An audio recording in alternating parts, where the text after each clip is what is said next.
Bismillahirrahmanirrahim. Assalamualaikum warahmatullahi wabarakatuh. Alhamdulillah wassalatu wassalamu ala rasulillah wa ala alihi wa sahbihi ajma'in. Wa qala Allah ta'ala fil Qur'anil Karim, a'udzu billahi minasyaitonir rajim. Rabbana la tuzigh qulubana ba'da idh hadaitana wa hab lana min ladunka rahmah innaka antal wahhab. Shadaqallahul azim. Saudaraku seiman dimanapun berada, tiada terasa perjalanan waktu telah mengantar kita semua pada penghujung daripada bulan Ramadan tahun ini. Kita tidak pernah tahu apakah kita nanti akan berjumpa lagi dengan Ramadan di tahun akan datang.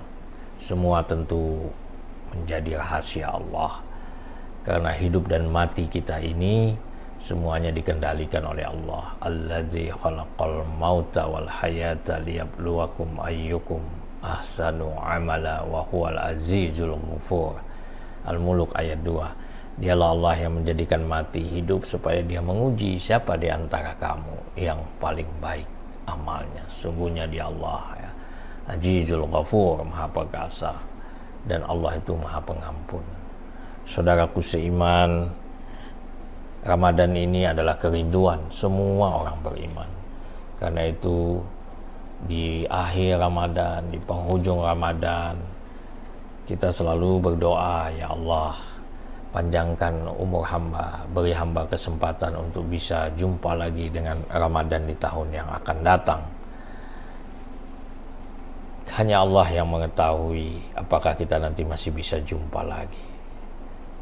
Ramadan tentu akan selalu hadir, tetapi kita tidak. Ada saatnya ketika Ramadan tiba kita sudah tiada. Maka kita berdoa kepada Allah, mudah-mudahan Ramadan yang sudah kita jalani ini diterima oleh Allah, diampuni segala dosa dan kesalahan kita, dibebaskan kita dari siksa api neraka, dan dimasukkan kita ke dalam surganya. Amin ya rabbal alamin. Selama sebulan kita berpuasa Ramadan, sesungguhnya kita dibimbing ya, untuk menjadi orang yang baik, orang yang patuh kepada Allah. Kita di dalam Ramadan ini mudah melakukan sholat ya. Azan tersentuh hati kita untuk segera datang ke masjid. Sholat tarawih ya, sholat malam juga kita bisa lakukan di dalam Ramadan ini. Yang di luar Ramadan itu sangat sulit. Membaca Al-Quran ya, kita lebih akrab dengan Al-Quran. Ini juga bisa kita lakukan di dalam bulan Ramadan. Banyak berzikir, berdoa, kemudian kita bersabar, menahan amarah ya. Sikap kehidupan kita lebih santun, berkata ya, juga tidak menyakiti hati orang ya. Kita juga suka membagi kasih sayang terhadap sesama, empati ya. Bisa merasakan penderitaan orang lain, kita bisa berinfak, bersedekah. Nah, ini gambaran yang terjadi dalam kehidupan kita pada saat Ramadan. Kita menjadi orang yang soleh secara individu dengan ketaatan kita dalam menjalankan perintah Allah seperti sholat, membaca Al-Quran, berzikir. Ini adalah bentuk daripada kesolehan pribadi. Tetapi kita juga berbagi, merasakan penderitaan orang lain. Kemudian kita memberi buka puasa orang lain. Ya, membantu orang yang dalam kesusahan, itu juga kesolehan yang sifatnya sosial ya. Jadi ada dua dimensi yang bisa kita dapatkan dalam puasa ini, kesolehan sosial dan kesolehan individu atau kesolehan pribadi. Nah, pertanyaan kita, mengapa ini bisa terjadi ya dalam kehidupan kita, dalam perjalanan kita selama Ramadan ini? Tentu jawabannya karena Allah memberi kita hidayah, pertolongannya, sehingga kita bisa melakukan itu dengan baik. Karena itu mari hidayah Allah ini kita pertahankan. Karena tidak sedikit orang yang di Ramadan itu rajin ya, tiba-tiba selesai Ramadan sudah berubah. Yang di Ramadan itu sering baca Quran, selesai Ramadan Al-Quran dibalikkan lagi ke tempat yang tinggi, dilaci di atas. Ada seloroh mengatakan Al-Quran turunnya bulan Ramadan, jadi waktu Ramadan aja dibaca. Selesai Ramadan dibalikin Al-Qurannya, nanti dibaca tahun depan lagi kalau sudah Ramadan. Nah, semoga ini tidak terjadi ya. Nah, tentu kita perlu tekad, perlu doa juga.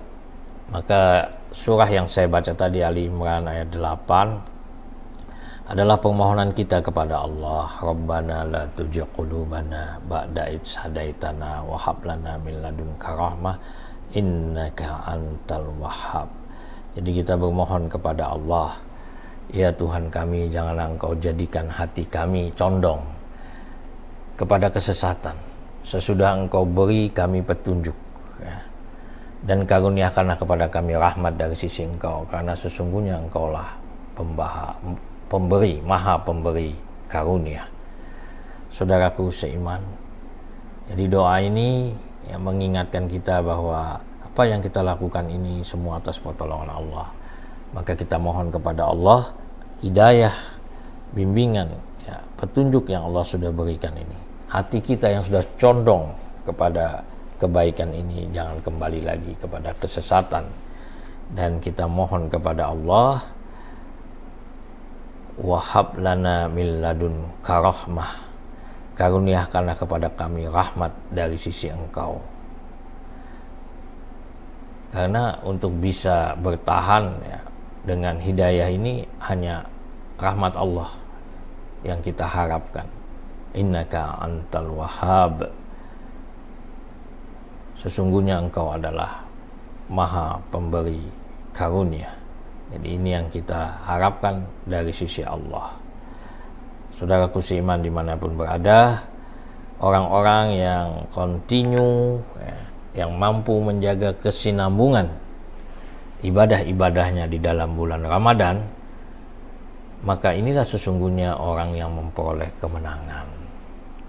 Jadi orang yang menang, orang yang sukses, yaitu bukan hanya pada Ramadan saja dia rajin ibadah, tapi bukti daripada kesuksesannya itu selesai Ramadan. Selesai Ramadan dan bulan-bulan selanjutnya menjadi bukti keberhasilan kita di dalam melaksanakan Ramadan tadi. Jadi para pemenang itu adalah mereka yang mampu mewujudkan apa yang sudah baik dilakukan dalam bulan Ramadan juga dilanjutkan selesai daripada Ramadan. Inilah gambaran daripada orang yang bertakwa.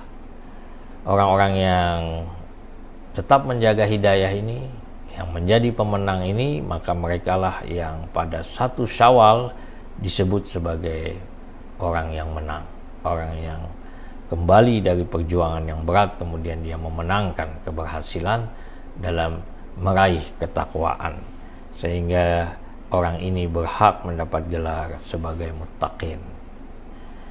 Saudaraku seiman dimanapun berada, mudah-mudahan kita semua adalah orang-orang yang berhasil dalam meraih kesuksesan. Selama Ramadan kita jaga dan pelihara ibadah kita, dan insya Allah di luar Ramadan juga kita akan terus melanjutkan ketaatan kita kepada Allah. Di dalam kita menyambut Idul Fitri ya, yang kita masuki, itu adalah gambaran kesuksesan bagi orang yang melaksanakan ibadah puasa Ramadan. Maka dia kembali kepada kesucian, dia menemukan kembali fitrahnya. Selamat kepada mereka-mereka yang berhasil mendapatkan kesucian, kembali ke dalam fitrahnya, menjadi pemenang. Rasulullah SAW itu di dalam menyambut Idul Fitri ada beberapa aktivitas beliau yang patut kita teladani. Yang pertama, saudaraku seiman, Rasulullah itu bergembira. Jadi kalau Idul Fitri sudah tiba 1 Syawal itu bergembira. Ada hadis dari Anas radhiyallahu anhu, ia berkata Rasulullah SAW waktu datang ke Madinah, dan pada saat itu penduduk Madinah memiliki 2 hari di mana mereka bermain-main, bersenang-senang pada kedua waktu tersebut. Maka Rasulullah bertanya, ini 2 hari apa ini? Lalu dijawab, pada masa jahiliyah kami bersenang-senang pada kedua hari ini. Maka Rasulullah Shallallahu Alaihi Wasallam bersabda, sesungguhnya Allah telah mengganti ya hari ini, hari yang jahiliyah itu bagi kalian lebih baik ya dari kedua hari tersebut, yaitu Idul Adha dan Idul Fitri. Ini hadis riwayat Ahmad. Jadi ini dimaknai bahwa ya Rasulullah menyuruh kita senang, bergembira pada dua waktu, yaitu hari raya Idul Fitri dan hari raya Idul Adha.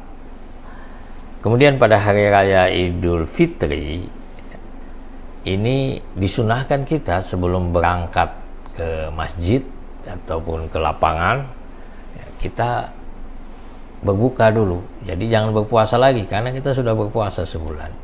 Ini beda dengan Idul Adha. Kalau Idul Adha, hari raya Idul Adha, kita justru disunahkan berlapar dulu.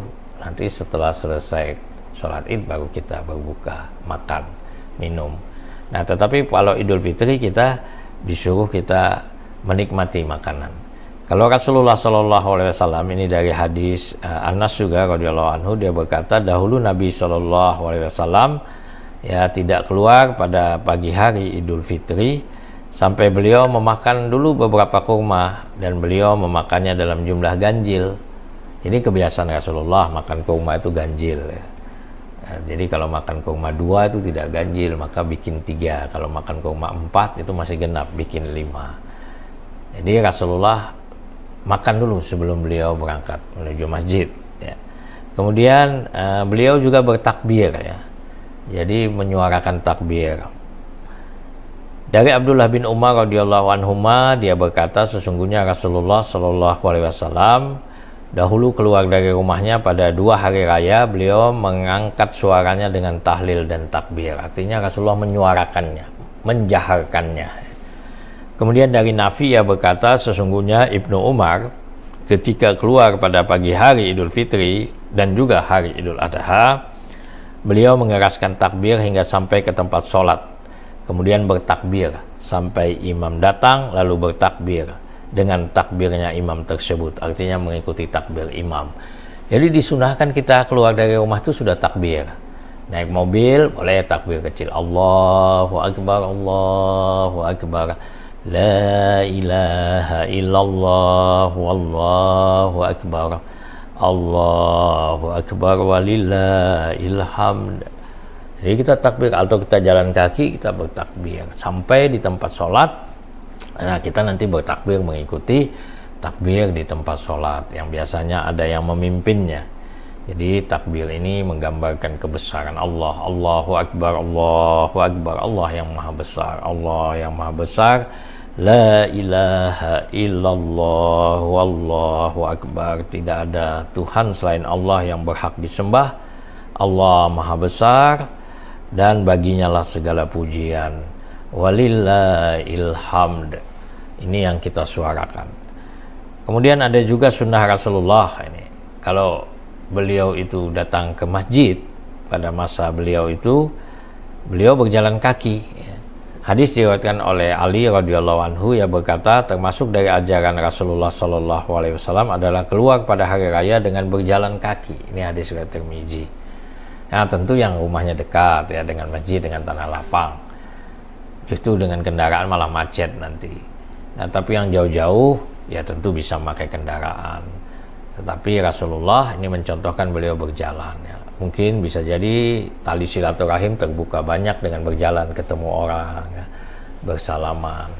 Bahkan ketika Rasulullah ini pulang daripada sholat Id, beliau nanti menempuh jalan yang berbeda. Jadi sebagaimana hadis Jabir radhiyallahu anhu, dia berkata dahulu pada hari raya Rasulullah Shallallahu Alaihi Wasallam melalui jalan yang berbeda untuk pergi dan pulangnya. Jadi Rasulullah itu kalau pergi lewat jalan A misalnya, nanti kalau pulang beliau lewat jalan lain lagi untuk menuju tempatnya. Ini juga bisa jadi ada hikmah ya untuk memperpanjang persaudaraan, tali silaturahim di sepanjang jalan. Ini bagian dari sunnah yang dilakukan oleh Rasulullah. Hadis ini diriwayatkan oleh Imam Bukhari. Nah, setelah sampai di lapangan kita sholat Id ya.